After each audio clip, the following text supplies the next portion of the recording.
Bonjour, je m'appelle Gina. Bon, j'ai déjà fait une vidéo un peu similaire avant et aujourd'hui je reviens sur cette vidéo parce que j'aimerais ajouter certains points et j'ai eu la suggestion de un des internautes qui a voulu que je fasse encore plus de vidéos sur la thérapie respiratoire et je l'encourage et je le remercie vraiment de m'avoir suivi, d'avoir suivi ma vidéo. Donc aujourd'hui, je vais presque recommencer ce que j'ai dit autrefois et je vais aussi parler de mon parcours, comment est-ce que j'ai fait toutes les étapes pour être où je suis aujourd'hui. Alors, qu'est-ce une thérapeute respiratoire ou une thérapeute? Alors, si vous voulez m'excuser parce que moi je connais beaucoup plus en anglais. Deux fois traduire l'anglais en français, c'est un peu difficile pour moi. Mais je parle français. Alors, une thérapeute respiratoire, c'est une personne qui est exclusivement entraînée, professionnellement entraînée dans la thérapie cardio-pulmonaire et qui travaille le qui travaille en équipe avec les docteurs, les nurses et qui peut aussi travailler dans les soins intensifs. Elle peut aussi travailler en urgence, elle peut travailler en chirurgie, elle peut travailler en anesthésie, elle peut aussi travailler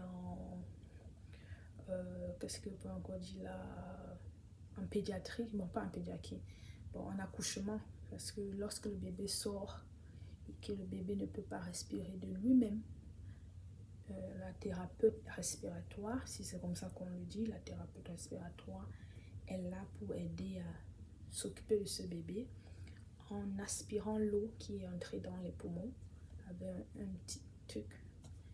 Et c'est comme ça que le bébé peut survivre.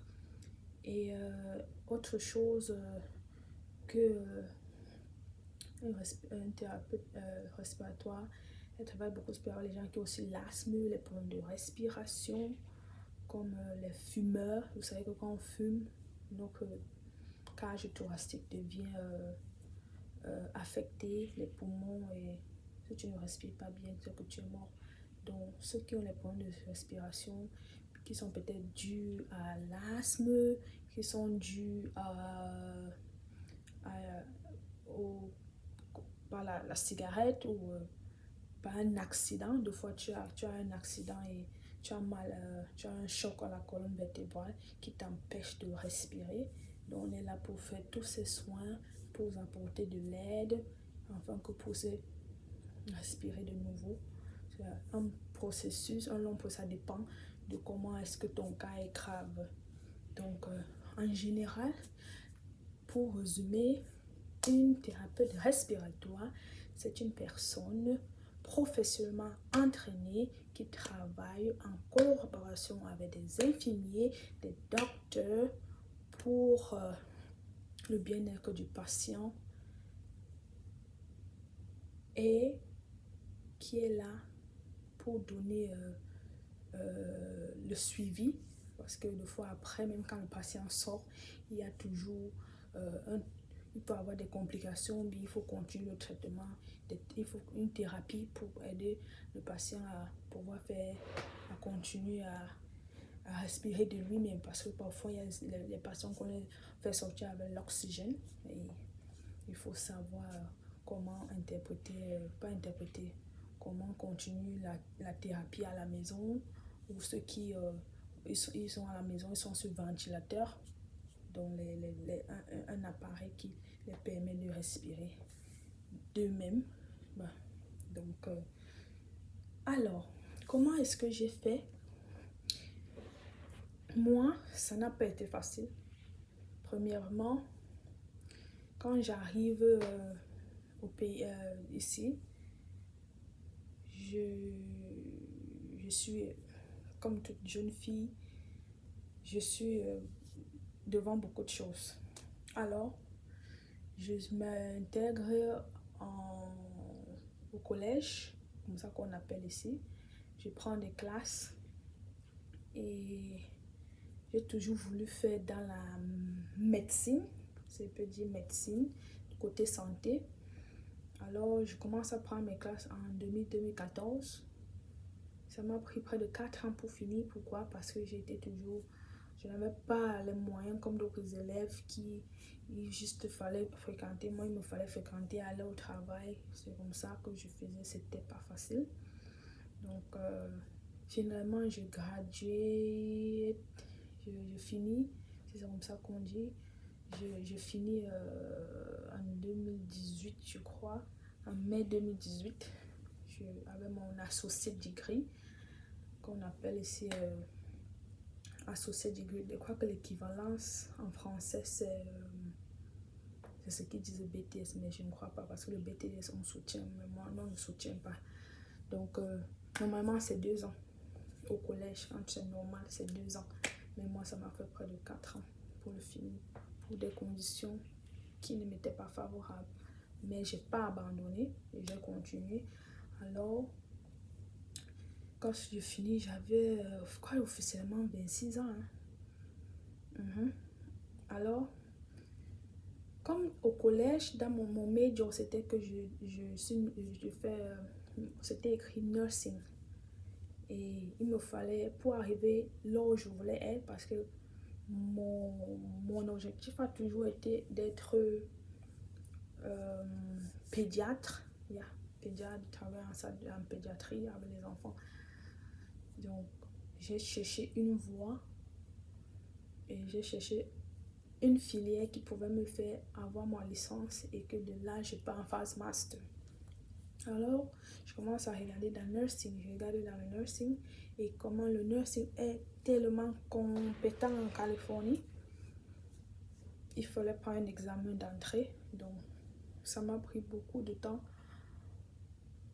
Près de 2 ans, si je peux dire, parce que comme je dis, je suis très tenace. Donc, l'examen m'a beaucoup menacé. J'échouais, j'ai repris, j'échouais, je reprenais. Chaque fois, il fallait payer, chaque fois, il fallait payer. Et l'examen à lui seul, l'examen d'entrée, c'était $95. Imaginez, je crois que je l'ai payé 4 fois. Au bout de la 5e fois, je l'ai passé. Mais j'avais déjà make-up maman, j'avais déjà enlevé ça dans ma tête. Comme le truc, c'est maintenant, même si tu passes, ce n'est même pas assuré. C'est pas garanti que on va te prendre dans l'école parce qu'il faut encore appliquer et peut-être il faut encore attendre. Voilà, donc j'étais en liste d'attente pour commencer le programme et moi j'ai plus voulu attendre. Alors officiellement, on m'approuve. Non, on m'a pas approuvé. En attendant, j'ai dit non, pourquoi perdre le temps encore attendre qu'on me réponde, je ne sais pas quand ça va prendre.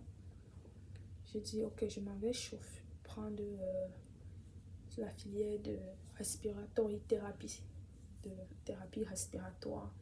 Et c'est de moi-même, personne ne m'a conseillé. Dans mes recherches, j'ai recommencé, j'ai regardé, j'ai dit waouh, ça c'est une bonne filière. En plus, je vois que c'est un truc qui peut m'aider à avancer, qui peut aller de l'avant. C'est comme ça que j'ai appliqué à l'université. Je crois qu'on m'a appris officiellement, on m'a appris à 27 ans. Non, oui. Mais comme je dis, je travaille, je venais de trouver un nouveau job dans une école parce que avant de faire la thérapie respiratoire à l'université, comme je fais maintenant, j'ai été maîtresse. J'ai été maîtresse dans des écoles. C'est comme ça que je souvenais à mes besoins et tout. Donc j'ai été maîtresse. Alors, officiellement, vers septembre, quand j'avais 27 ans, je reçois la lettre de l'université que j'ai été approuvée et que je peux commencer. Mais je venais à peine de commencer mon nouveau travail. Il y avait tout cela 1 mois. Et les parents, les élèves, je ne pouvais pas les lâcher comme ça. Donc, ça m'a beaucoup affecté. J'ai dit que non, je préfère repousser ma date de commencement. C'est comme ça que l'année d'après, l'année passée, en 2020, officiellement, j'ai commencé mon programme à l'université de mes rêves parce que oui, c'est une université dont j'avais toujours rêvé. C'est une université de renommée. Elle est réputée dans l'école de médecine et de santé. Elle est parmi les meilleures, c'est pour le dire. Et moi, j'ai eu ce privilège que j'ai été acceptée. Et c'est comme ça que je suis maintenant officiellement à l'université de Loma Linda en Californie. Et je rends grâce à Dieu pour cela parce que ça n'a pas été facile. J'ai pas eu de bon sponsor, j'ai pas eu quelqu'un qui a tout fait de moi-même. J'y suis entrée et aujourd'hui on me demande mais comment tu as fait pour entrer? Bah, c'est Dieu et c'est vraiment Dieu parce que c'est quelque chose que j'avais souhaité quand j'étais encore au Cameroun. Aujourd'hui je suis là présentement donc j'étais petite quand je rêvais d'être à cette université comme c'était un rêve de une pensée de quand j'avais dans les 13 ans. Aujourd'hui ça s'est réalisé. Et ça, c'est un peu mon parcours. Et faites-moi savoir si vous avez des commentaires. Et dans la prochaine vidéo, je vais vous parler de comment ça se passe dans mon université, comment étaient mes débuts pendant le confinement, pendant la période Covid en 2020 quand j'ai commencé. Oui, parce que j'ai commencé en plein septembre 2020, on était encore tous dans le confinement. Donc, prochainement, je vais me parler de comment est-ce que j'ai commencé, quels ont été les premiers challenges, comment est-ce que ça a fait pour les finances, tout ça. Donc, j'espère que vous avez aimé ma vidéo. Bye!